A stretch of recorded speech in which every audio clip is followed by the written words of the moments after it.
Introduction. हमारे शरीर में मौजूद कई तरह के टिश्यू में से मसल एक प्रकार की टिश्यू है जो कि आयस को झपकाने और खाने को चबाने जैसे कामों के लिए जिम्मेदार होती है। मसल फाइबर्स की बंडल होती है और बॉडी में होने वाले मूवमेंट्स के लिए जिम्मेदार होती है। ज़्यादातर फाइबर्स एक्टिन और मायोसिन प्रोटीन चेन की रिपीटिंग यूनिट्स होते हैं। अगर आपकी मसल बड़ी है तो इसका मतलब ये नहीं है कि आपकी बॉडी में बड़ी मात्रा में फाइबर्स मौजूद हैं। वास्तव में इसका मतलब ये है कि आपकी बॉडी में मौजूद फाइबर्स का साइज बड़ा है। हमारी बॉडी में 3 तरह की मसल होती हैं: स्केलेटन मसल, स्मूथ मसल और कार्डियक मसल। सबसे पहले बात करते हैं स्केलेटन मसल की। स्केलेटल मसल, यह मसल टेंडन के जरिए हमारी बोन से जुड़ी होती है। हम इसका मूवमेंट कंट्रोल करते हैं, इसलिए इन्हें वॉलंटरी मसल कहा जाता है। ये मसल हमारे चलने, रुकने और हाथों के सारे वजन उठाने आदि के लिए जिम्मेदार होती है। स्केलेटल मसल 2 तरह की होती हैं: फास्ट ट्विच और स्लो ट्विच। फास्ट ट्विच, इस मसल का कॉन्ट्रैक्शन बहुत तेज़ होता है, इसलिए ये मसल पावरफुल मूवमेंट्स के लिए जिम्मेदार होती है।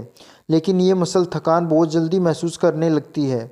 जैसे जिम में हैवी लिफ्टिंग के दौरान हम बहुत जल्दी थकान महसूस करते हैं। स्लो ट्विच, इस मसल का कॉन्ट्रैक्शन काफ़ी स्लो होता है और ये जल्दी थकान महसूस नहीं करती है। जैसे लिखने के दौरान हम घंटों तक बिना थकान महसूस किए लिखते रहते हैं। स्मूथ मसल, हमारे बॉडी की ब्लड वेसल्स, स्टमक लाइनिंग और अदर लाइनिंग स्मूथ मसल से बनी होती है। इन मसल्स को हम कंट्रोल नहीं कर सकते, इसलिए इन मसल्स को इनवॉलंटरी मसल कहते हैं। जैसे हम अपने फूड डाइजेशन को कंट्रोल नहीं कर सकते हैं। कार्डियक मसल, हमारे हार्ट को बनाने वाली कार्डियक मसल को हम कंट्रोल नहीं कर सकते, इसलिए इन्हें इनवॉलंटरी मसल कहते हैं। जैसे हम अपनी हार्ट रेट को अपनी इच्छा के अनुसार कम ज़्यादा नहीं कर सकते हैं। नोट: स्केलेटल मसल, हम इन मसल को ट्रेनिंग करके, फिजिकल एक्टिविटी करके, जिम करके स्केलेटल मसल को स्ट्रॉन्ग और हेल्दी बना सकते हैं। कार्डियक मसल, इन मसल को भी हम कार्डियोवैस्कुलर एक्सरसाइज करके स्ट्रॉन्ग बना सकते हैं। स्मूथ मसल, इन मसल्स को हम डायरेक्टली स्ट्रॉन्ग नहीं बना सकते हैं। इस मसल को हम स्ट्रॉन्ग तभी बना सकते हैं जब हमारी स्केलेटल मसल और कार्डियक मसल स्ट्रॉन्ग होगी। अगर ये दोनों मसल स्ट्रॉन्ग होगी तो अल्टीमेटली हमारी स्मूथ मसल भी स्ट्रॉन्ग होगी।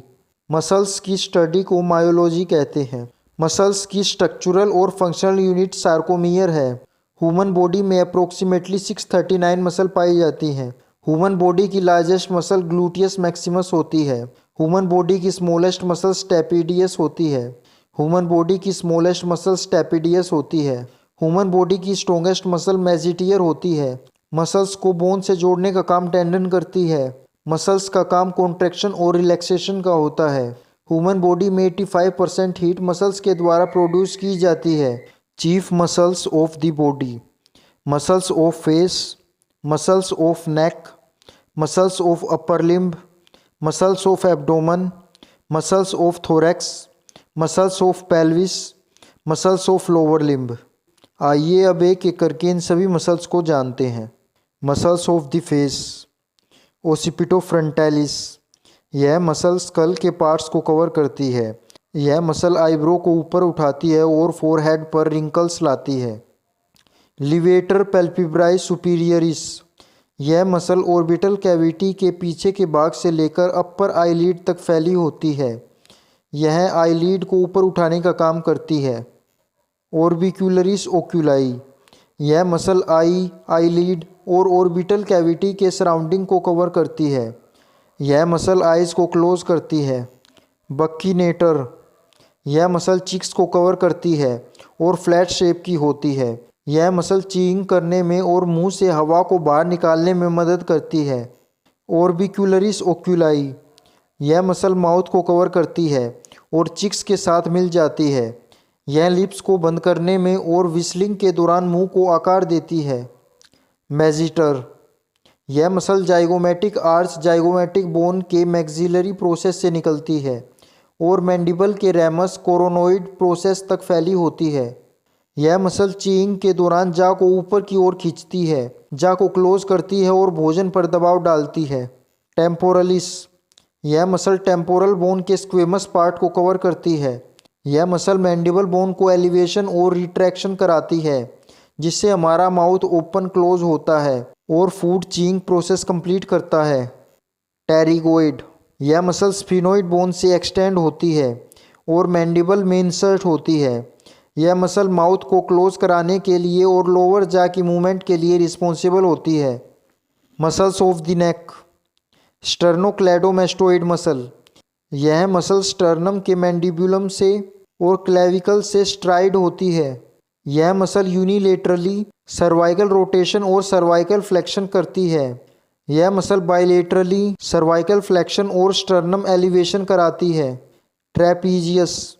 यह मसल हमारे शोल्डर और नेक के पीछे के हिस्से को कवर करती है। यह मसल हमारे हेड, नेक, आर्म, शोल्डर और टोर्सो की मूवमेंट में सहायता करती है।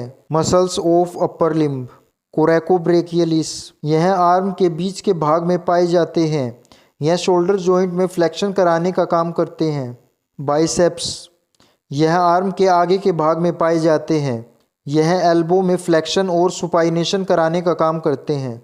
ब्रेकियलिस। यह आर्म में बाइसेप्स मसल में गहराई में पाए जाते हैं। यह एल्बो जॉइंट में फ्लेक्शन कराने का काम करते हैं। ट्राइसेप्स। यह ह्यूमरस बोन के पीछे के भाग पर पाए जाते हैं। यह आर्म में अडक्शन और एल्बो जॉइंट में एक्सटेंशन कराने का काम करते हैं। ब्रेकियोरेडियलिस। यह ह्यूमरस बोन के आखिरी भाग से रेडियस बोन की साइड तक पाए जाते हैं। यह एल्बो जॉइंट में एक्सटेंशन कराने का काम करते हैं। Pronator quadratus. यह अल्ना और रेडियस बोन के नीचे के भाग पर पाए जाते हैं।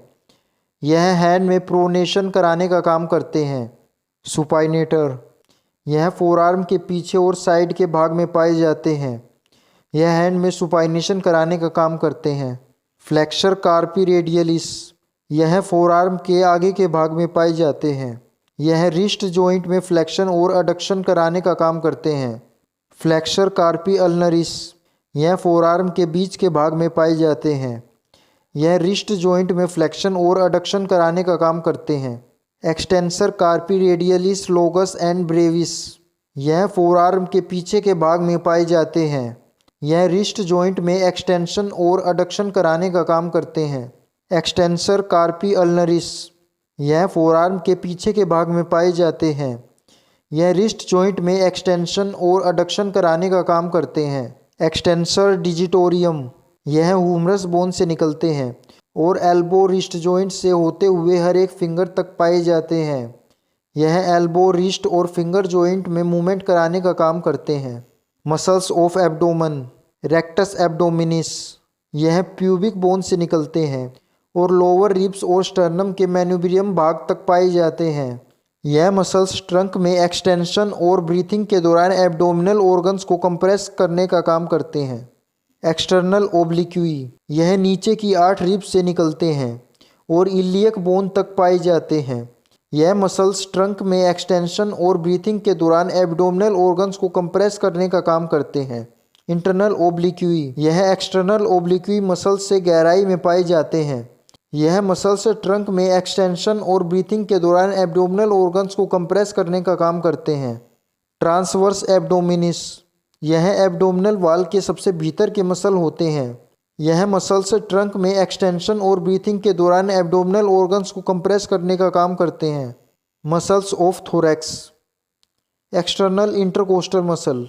इस मसल का ओरिजिन रिब्स के लोअर बॉर्डर से होता है और इंसर्शन रिब्स के अपर बॉर्डर में होता है। यह मसल इनहेलेशन के लिए रिस्पॉन्सिबल होती है। Internal intercostal muscle. इस मसल का ओरिजिन रिब्स के सुपीरियर बॉर्डर से होता है और इंसर्शन रिब्स के इंफीरियर बॉर्डर में होता है। यह मसल एक्सहेलेशन के लिए रिस्पॉन्सिबल होती है। डायफ्राम। यह मसल डोम शेप की होती है और हार्ट, लंग्स के नीचे पाई जाती है। यह मसल ब्रीथ को इनहेलेशन और एक्सहेलेशन कराने में सहायता प्रदान करती है। Muscles of pelvis. Levator any. यह पेल्विक एरिया के आगे के भाग पर पाए जाते हैं। यह पेल्विक एरिया को ऊपर की ओर उठाने का काम करते हैं। कोकिजियस। यह लिवेटर एनी मसल के पीछे पाए जाते हैं। यह इस्चियम से शुरू होते हैं और सैक्रम और कोकिक्स तक पाए जाते हैं। यह दोनों मसल एब्डोमिन और पेल्विक कैविटी में भरे ऑर्गन्स को दबाने में मदद करते हैं और मिचुरेशन और डेफिकेशन की क्रिया में मदद करते हैं। पिरिफोमिस। यह नाशपाती के आकार के होते हैं। यह थाई को साइड की ओर उठाने का काम करते हैं। Muscles of lower limb. सोसिस। यह लंबर वर्टिब्रा से निकलते हैं और फीमर तक पाए जाते हैं। यह हिप जॉइंट में फ्लेक्शन कराने का काम करते हैं। क्वाड्रिसेप्स फीमोरिस, यह फीमर बोन के आगे और साइड्स के भाग में पाए जाते हैं। यह नी में एक्सटेंशन कराने का काम करते हैं। सार्टोरियस, यह इलियक बोन से निकलते हैं और हिप और नी जॉइंट तक पाए जाते हैं। यह हिप जॉइंट में फ्लेक्शन, अबडक्शन और नी में फ्लेक्शन कराने का काम करते हैं। ऑब्टूरेटर्स, यह बटक मसल होते हैं। यह हिप जॉइंट को साइड की ओर घुमाने का काम करते हैं। हैमस्ट्रिंग, यह थाई के पीछे के भाग में पाए जाते हैं। यह नी जॉइंट में फ्लेक्शन कराने का काम करते हैं। गैस्ट्रोसिनिमस, यह फीमर से निकलते हैं और नी और एंकल जॉइंट तक पाए जाते हैं। यह नी में फ्लेक्शन और एंकल में प्लांटर फ्लेक्शन करवाने का काम करते हैं। एंटीरियर टिबियलिस, यह लेग के आगे के भाग पर पाए जाते हैं। यह टिबिया से निकलते हैं। यह फुट में डोर्सी फ्लेक्शन कराने का काम करते हैं। सोलियस, यह गैस्ट्रोसिनिमस के नीचे पाए जाते हैं। यह एंकल में प्लांटर फ्लेक्शन कराने का काम करते हैं।